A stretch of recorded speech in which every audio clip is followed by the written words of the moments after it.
የተከበራችሁ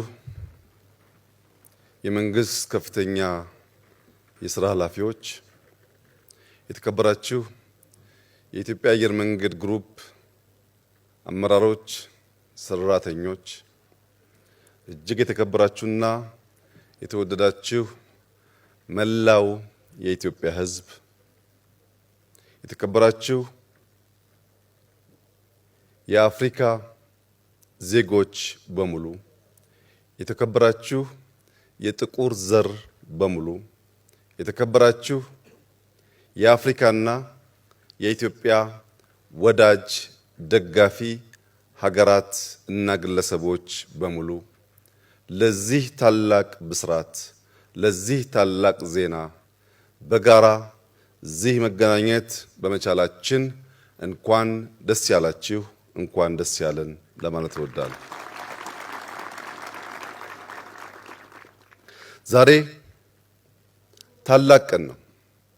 የኢትዮጵያ የዝመና ጉዞ፣ የኢትዮጵያ የብልጽግና ጉዞ፣ የኢትዮጵያ የመለወጥና ራሷን ችላ በሁለት እግሯ የመቆም መሻት ላለፉት 100 ዓመታት በርካታ ጥያቄዎች ሲነሱ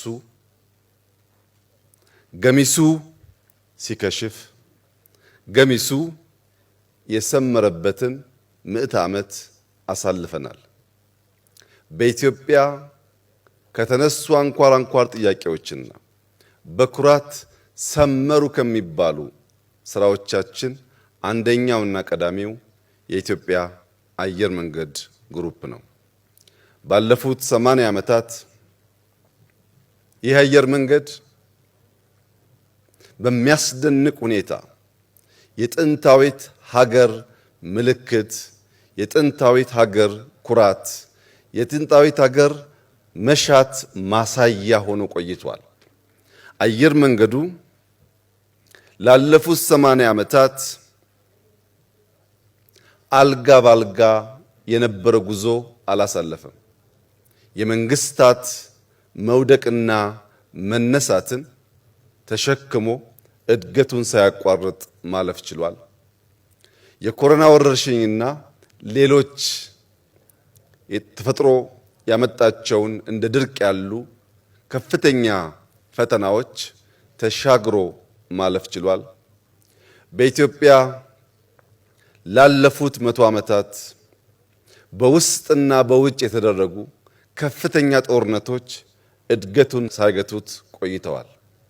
የኢትዮጵያ አየር መንገድ የኢትዮጵያ ኩራት የሚባለው ምንም አይነት ተግዳሮት ፈተና ሳይገጥመው ሳይሆን በተፈጥሮና ሰው ሰራሽ የገጠሙትን ፈተናዎች በከፍተኛ ብቃት አልፎ የአፍሪካ ኩራት፣ የአፍሪካ መመኪያ፣ የኛም የብልጽግና መሻት ማሳያ መሆን ችሏል።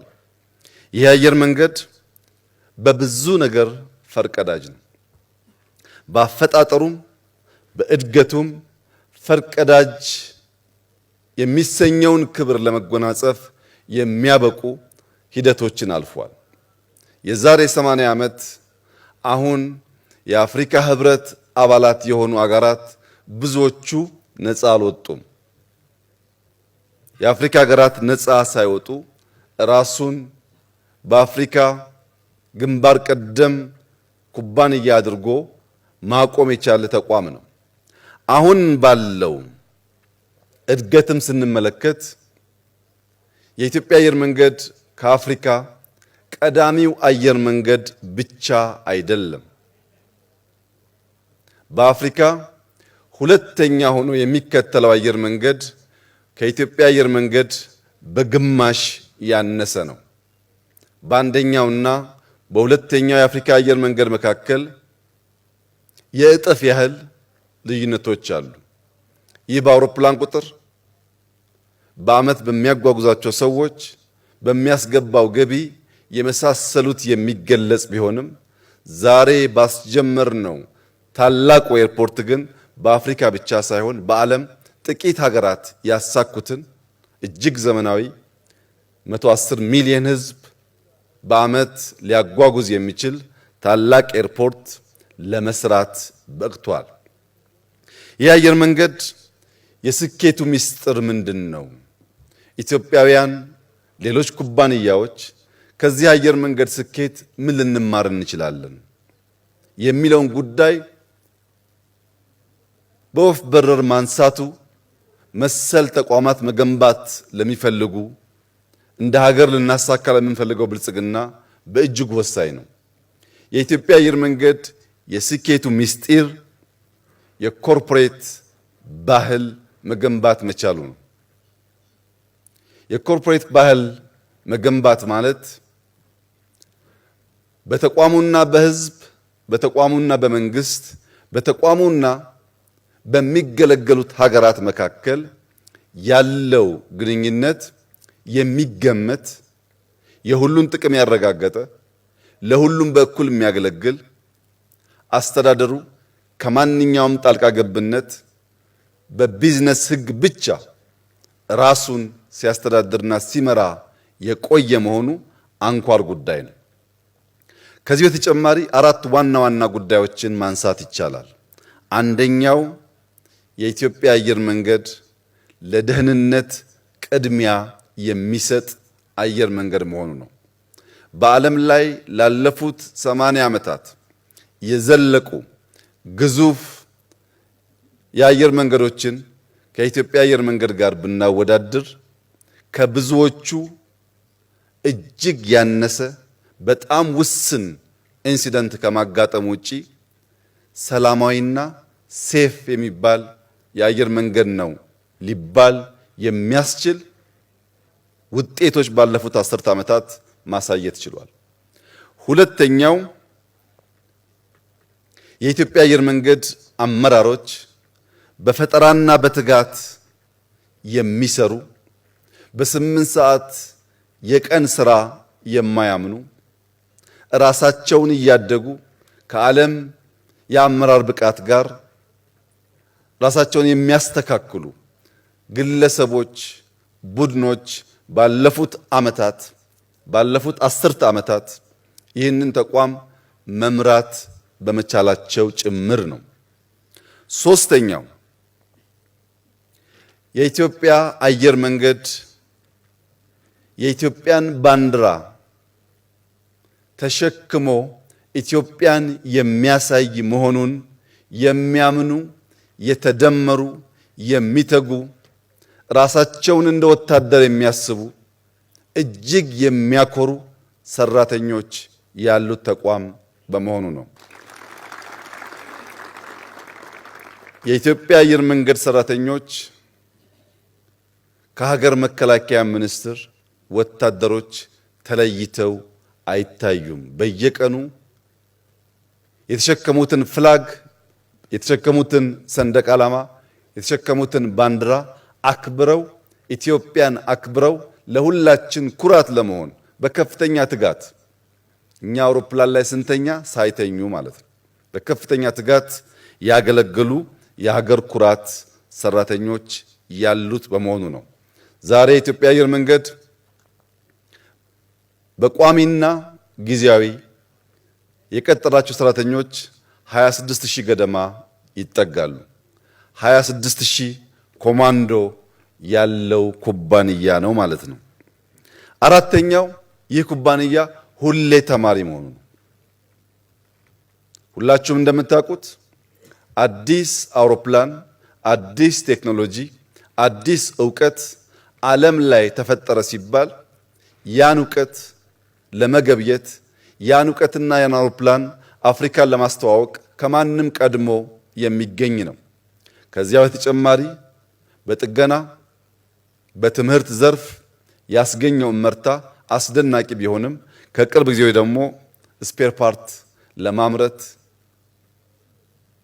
ስራዎች ጀምሯል። በእነዚህ ባህሪያቱ ይህ የኮርፖሬት ባህል የገነባው የአየር መንገድ የተሳካ 80 ዓመት ተጉዟል። የሚቀጥለው 80 ዓመት ከባለፈው 80 ዓመት በብዙ መልኩ ይለያል። በአርቲፊሻል ኢንተለጀንስ የማንዘጋጅ ከሆነ አብዛኛውን የአውሮፕላን ተግባራት የሚፈጽመው ማሽን በሚሆንበት ሰዓት ይህንን ክብራችንን ይዘን መቀጠል አንችልም። ለዚህም የኢትዮጵያ መንግስት በሁለት አንጓ የተከፈለ ነገን መዋጀት የሚያስችል ስራዎች ጀምሯል። አንደኛው ኤርሊ ቻይልድሁድ ኤጁኬሽን የሚባለው ህፃናት ላይ አበክሮ መስራት ነው። ባለፉት 5-6 ዓመታት ከ35,000 በላይ መዋለ ህፃናት በሀገር ደረጃ ገንብተናል። ባለፉት 5-6 ዓመታት ታዳጊዎች ህፃናት ፊዚካሊ የበረቱ ከጓደኞቻቸው ጋር የሚውሉ እንዲሆኑ በርካታ ግሪን ስፔስ ገንብተናል። በመዲናችን አዲስ አበባ ብቻ ከ1600 በላይ ትናንሽ ስታዲየሞች ልጆች የሚውሉበት ገንብተናል። ይሄ ከጅምሩ ችግኙ ለመብቀል ለማደግ የሚያስችል ዝግጅት እንዲኖረው የሚያስችል ስራ ሲሆን በቅርቡ እንደገለጽኩት ማክሲመም በአንድ ዓመት ጊዜ ውስጥ በዓለም ሁለተኛ የሆነውን የአርቲፊሻል ኢንተለጀንስ ዩኒቨርሲቲ በአዲስ አበባ እናስጀምራለን። ታች ላይ የምንሰራውና በኤአይ የምንሰራው ስራ ሲደመር የኢትዮጵያ አየር መንገድ የሚቀጥለውን 80 ዓመት የሚገጥመውን አዳዲስ ዕውቀትና ፈተና ተጋፍጦ ለማለፍ ለመሻገር የሚያስችለውን ብቃት እንዲጎናጸፍ ያደርገዋል። ይህንን ሙሉ ዝግጅት ማድረግ ካልቻልን ግን ቀጣዩ 80 ዓመት እንደ ትናንቱ ቀለል ያለ ላይሆን ይችላል።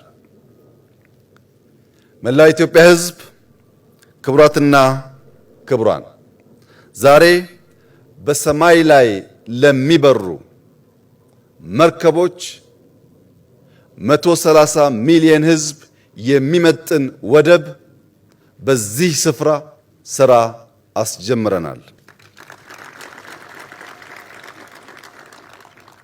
በዚህ ስፍራ በሰማይ ለሚበሩ መርከቦች ያስጀመርነው ወደብ ከዚህ ቀደም ከነበረን በአጠቃላይ ብቃቱ ይለያል። የአዲስ አበባ ኤርፖርት 700 ሄክታር አካባቢ የመሬት ስፋት አለው። እዚህ ቦታ 3900 ሄክታር ገደማ የአየር መንገዱ ብቻ ለተነሱ ሰዎች የተጠቀምናቸውን ቦታ ሲጨምር 5000 ሄክታር አጠቃላይ የአየር መንገዱን ከባቢ የሚሸፍን ስፋት ያለው ቦታ ነው። ለምን ሰፋ ያላችሁ እንደሆነ በስፋቱ ልክ በአየር ላይ የሚመላለሱ መርከቦችን በብቃት ማስተናገድ ችሎ የኢትዮጵያን የእድገት ስብራት የሆነውን ሎጂስቲክስ ለመፍታት በእጅጉ ስለሚያግዝ ነው። በዚህ ቦታና በአዲስ አበባ ቦሌ ኢንተርናሽናል ኤርፖርት 38 ኪሎ ሜትር ርቀት አለ። በዚህ ርቀት ውስጥ የምንገነባው ሃይዌይ ከአዲስ አበባ አዳማ ከገነባነው ሃይዌይ ጋር በብዙ ነገር የሚለይ ይሆናል። አንደኛ ከአዲስ አበባ አዳማ የሚሄደው ሃይዌይ በእያንዳንዱ መስመር 3 መኪና የሚያስተናግድ በድምሩ 6 መኪና መሄጃና መምጫ ያለው ሲሆን ከዚህ ወደ ቦሌ የሚሄደው በእያንዳንዱ አቅጣጫ 6 መኪና በድምሩ 12 መኪና የሚያስተናግድ እጅግ ዘመናዊና ባደጉት ሀገራት የምናየውን አይነት ሃይዌይ የምንገነባ ይሆናል። ይህ ሃይዌይ እንደ አዳማ እንደ አዲስ አበባ ሃይዌይ ከመንገዱ ቀጥሎ ግንባታዎች የምናይበት ሳይሆን ከመንገዱ ቀጥሎ በእቅድ በእውቀት የሚሰሩ ጥልቅ የግሪን ሌጋሲ አሻራዎች ያሉት ከዚህ ኤርፖርት እዛ ኤርፖርት እስከሚገባ ድረስ ሙሉ በሙሉ ግሪን ኢንቫይሮንመንት እያየን የምንሄድበት ይሆናል። ሁለተኛው 38 ኪሎ ሜትር የሚጠጋ በሰዓት ዝቅተኛ 120 በከፍተኛ እስከ 200 ኪሎ ሜትር ፐር አወር ስፒድ ያለው ሬልዌይ እንገነባለን። ፈጣን ሬልዌይ እንገነባለን። የዚህ ሬልዌይ ግንባታ ከአዲስ አበባ ጅቡቲ ከገነባ ነው የሚለየው ሙሉ በሙሉ ይህንን ሬልዌይ የሚገነባው ሀገራዊ ኩባንያ ይሆናል። ይህ ማለት ኤርፖርቱን ስንገነባ ቅድም እንደተገለጸው በርካታ ሎካል ኮንትራክተሮች ተሳትፈዋል። ሬልዌዩን እኛ እንገነባለን። በሃይዌይ ግንባታ ውስጥ የማይናቅ ሼር እንወስዳለን። ግንባታ ብቻ ሳይሆን የሚገነቡ ተቋማት እንገነባለን። እነዚህ ተቋማት ከ5 ዓመታት በኋላ ከኢትዮጵያ ገበያ እየወጡ በሌሎች ገበያዎች ላይ የሚወዳደሩ እንዲሆን አበክረን እንሰራለን። የዚህ አየር መንገድ አሁን ማስጀመር በፍጥነት መጀመር ወሳኝ የሆነበት ዋናው ምክንያት የኢትዮጵያ አየር መንገድ በዓመት 2 ሚሊዮን የሚጠጉ አዳዲስ ደንበኞች ማስተናገድ ጀምሯል። የዛሬ 7 ዓመት ገደማ የለውጡ ሰሞን ቦሌ ኢንተርናሽናል 7 ሚሊዮን ሰዎች በዓመት ያስተናግድ ነበር። ባለፉት 5-6 ዓመታት በተሰሩ ሰፋፊ ማስፋፊያዎች በዚህ ዓመት 21 ሚሊዮን የሚጠጋ ሕዝብ የቦሌ ኢንተርናሽናል ኤርፖርት ያስተናግዳል።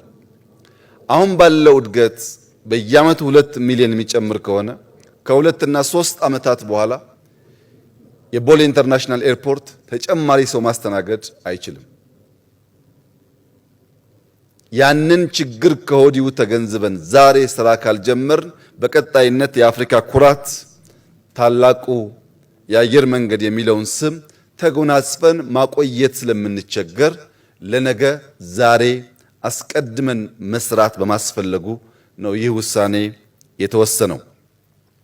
ክቡራትና ክቡራን፣ የኢትዮጵያ የትግል ስልት የኛ የትግል ስልት ተለውጧል። የኛ የትግል ስልት ዛሬ ሰርተን ነገን መዋጀት ነው። ዛሬ በቅጡ ተክተን ነገን ለልጆቻችን የሰመረ የተሻለ ማድረግ ነው። የገጠሙን ጠላቶቻችን ግን ትናንትና ላይ ቆመው ዛሬን የሚሻሙ ናቸው። እኛ ዛሬ ሰርተን ነገን ለመዋጀት እንተጋለን። እነሱ ትናንትና ላይ ቆመው ዛሬን ለመሻማት ይሽቀዳደማሉ። ከጅምሩና ከስልቱ እንደምትመለከቱት በተለያየ ሃይዌይ የምንጓዝ መንገደኞች ስለሆን ከመተላለፍ አልፈን አንዱ ለሌላው በተሟላ መንገድ እንቅፋት መሆን አይችልም።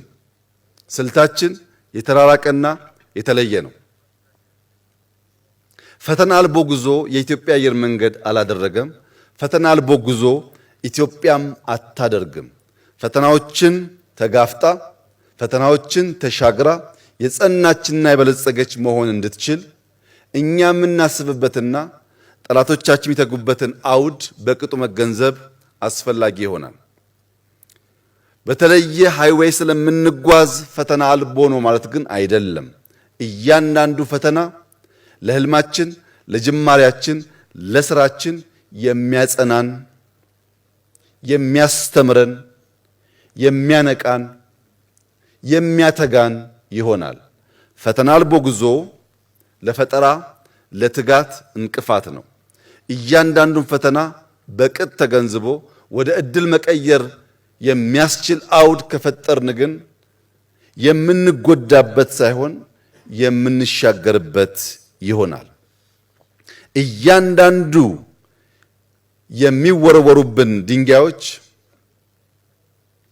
ተግዳሮቶች ለግንባታ እንደሚውል ብሎኬት እንጠቀምባቸዋለን። እያንዳንዱ ጦር፣ እያንዳንዱ ፍላጻ እንደ አርማታ እንጠቀምበታለን። እያንዳንዱን ስድብ፣ እያንዳንዱን የቅናት ጩኸት እንደ ማንቂያ ደውል እንጠቀምበታለን። በድምሩ ግን የኢትዮጵያን ብልጽግናና የኢትዮጵያን መጽናት ማረጋገጥ የሆነውን ታላቁ ህልማችንን በእነዚህ አስቻይ ሁኔታዎችና ፈተናዎች ታግዘን እናሳካለን።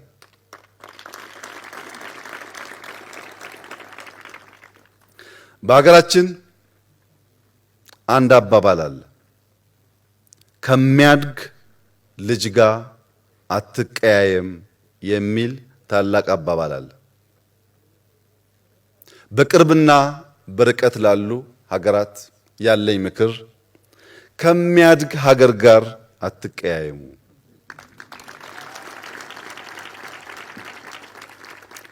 ይህ የሚያድግ ሀገር ነገ የሚታደጋችሁ ስለሚሆን ከወዲሁ እያደገ ያለ ለማደግ ህልም ያለው የጠራ ሐሳብ ያለው ሐሳቡም በልዩ ልዩ ስራዎች ተፈትነው በተግባር የታዩ መሆኑን ተገንዘባችሁ ከሚያድግ ሀገር ጋር ላለመቀያየም ራሳችሁን ምከሩ፣ ራሳችሁን ገስጹ ማለት እፈልጋለሁ።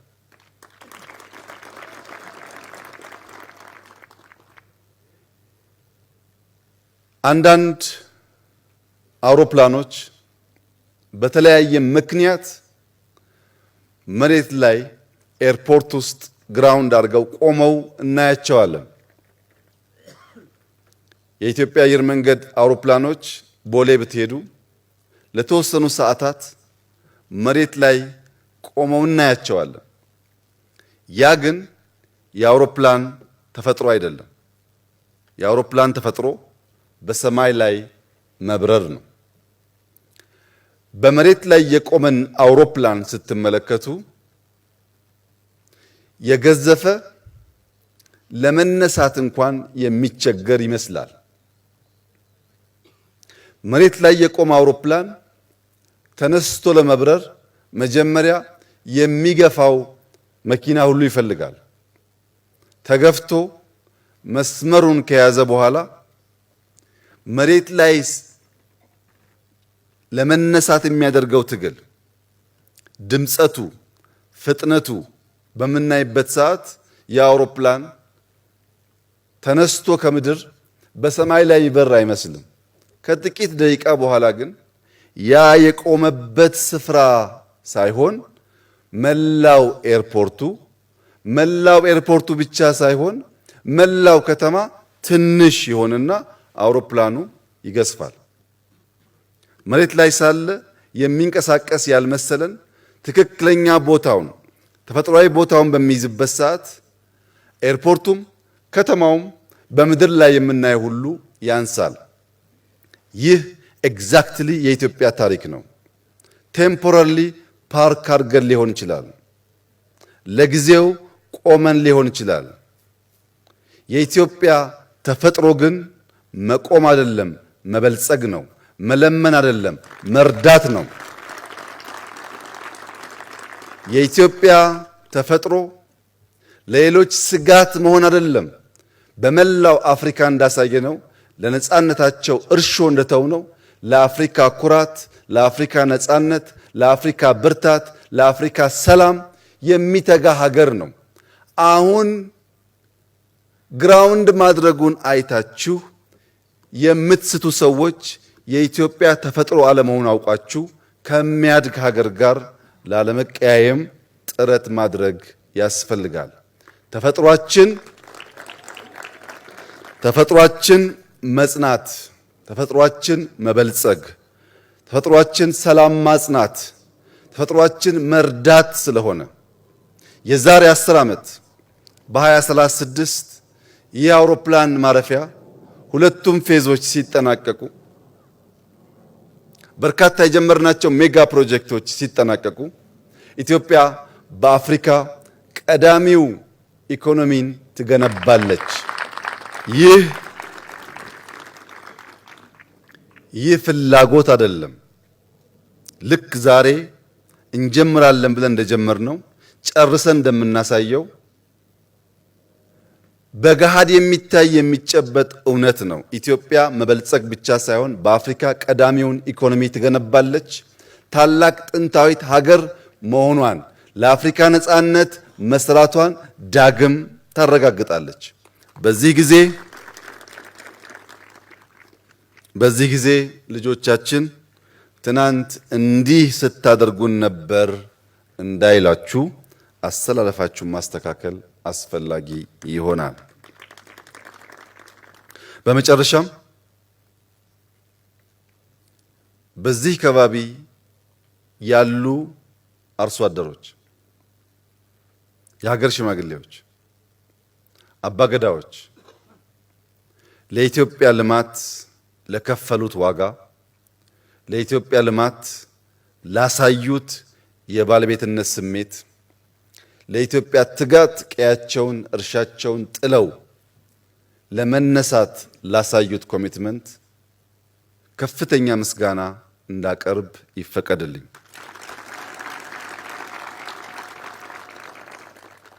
የኦሮሚያ ክልላዊ መንግስት 5000 ሄክታር ለሚጠጋ ለዚህ መሬት አንድም ብር ሳያስከፍል ሊዝ ሳያስከፍል ይህንን ልማት በመጋበዙ በመደገፉ አብሮን በመምራቱ ከፍተኛ ምስጋና እንዳቀርብና ሌሎች ክልሎችም ሜጋ ፕሮጀክቶች በሚመጡበት ሰዓት የእናንተን ኃላፊነት ተወጣችሁ ለቴምፖራሪ ጌይን ለሊዝ ሳይሆን ለዘላቂ ጥቅም መስራት በአርያነት በትምህርት ይህንን ፕሮጀክት እንድትወስዱ አደራ ማለት እፈልጋለሁ።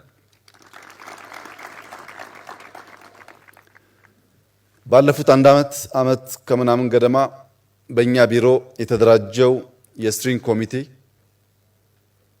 የኢትዮጵያ አየር መንገድ ግሩፕ ቦርድ አባላት፣ የኢትዮጵያ አየር መንገድ ግሩፕ አመራሮች በሙሉ ከዚህ የሚነሳው አርሶ አደር እንደ ከዚህ ቀደሙ ተፈናቅሎ የሚለምን የሚወድቅ እንዳይሆን ይህ ፕሮጀክት ለእያንዳንዱ ለከባቢ ነዋሪ በረከት ብለሲንግ እንዲሆን አርሶ አደሩ የሚማረር የሚያለቅስብን ሳይሆን እንባውን እየረጨ የሚያመሰግን ፕሮጀክቱን የሚጠብቅ የሚደግፍ እንዲሆን ለማስቻል የእያንዳንዱ አርሶ አደር መኖሪያ ቤት፣ መንደር፣ የወደፊት የሥራ ሁኔታ የተገነባበት መንገድ እጅግ አስደማሚ፣ አስደናቂ ትምህርት ሊወሰድበት የሚገባው ጉዳይ ነው። እዚህ ያላችሁም ሰዎች መላው የኢትዮጵያ ሕዝብ ማወቅ ያለበት ስራ ዛሬ አልጀመርንም። በሺህ ለሚቆጠሩ አርሶ አደሮች ከተማ ገንብተን፣ በሺህ ለሚቆጠሩ አርሶ አደሮች የአግሮ ፕሮሰሲንግ መንደር ገንብተን እነዚያን አርሶ አደሮች አሰልጥነን በአዲስ ህይወታቸው በአዲስ ሰፈራቸው መኖር አለማምደን የአንድም ሰው ህይወት ሳናስተጓጉል ነው ዛሬ ስራ እየጀመርን ያለ ነው እንጂ ገና ሀብለን እየጀመርን አይደለም። ለምን? ሰው ተኮር ካልሆነ ፕሮጀክት፣ ሰውን ማዕከል ካላደረገ ፕሮጀክት አይጠበቅም፣ አይጸናም፣ አይዘልቅም። ይህ ጉዳይ እንዲሳካ የስትሪንግ ኮሚቴው፣ የቦርድ አባላት፣ የኢትዮጵያ አየር መንገድ ማኔጅመንት፣ ዲዛይነሮች፣ ሙያተኞች፣ ኮንትራክተሮች፣ የኦሮሚያ ክልላዊ መንግስት የሥራ ኃላፊዎች በመላው ላደረጋችሁት ጥረት ከፍ ያለ ምስጋና ማቅረብ እፈልጋለሁ። ዛሬ 2018 በገናና በጥምቀት መካከል ያለና የማይረሳ ጊዜ ነው። በፈረንጆች 2030 ከናንተ ብዙዎቻችሁ ባላችሁበት በጋራ የመጀመሪያውን ፌዝ የ60 ሚሊዮን ፓሴንጀርስ እዚህ ቦታ እናስመርቃለን። አበዳሪዎች፣ በዚህ ጉዳይ የሚተባበሩ ኩባንያዎችና ሀገራት ጊዜ እንዳያልፍባችሁ እኛ በገበያ ሕግ ከብዙዎች ጋር ተባብረን መስራት እንፈልጋለን። እግራችሁ ምጎትቱ ካላችሁ ኢትዮጵያ ህዳሴን የገነባች ሀገር ስለሆነች ይሄኛውንም ብቻዋን ትደግመዋለች። አመሰግናለሁ። ክቡር ጠቅላይ ሚኒስትር ዶክተር አብይ አህመድን እጅግ አድርገን እናመሰግናለን። Thank you so very much, Your Excellency Mr. Prime Minister, for officially launching the commencement of the Bishoftu International Airport, for your incredibly uplifting message.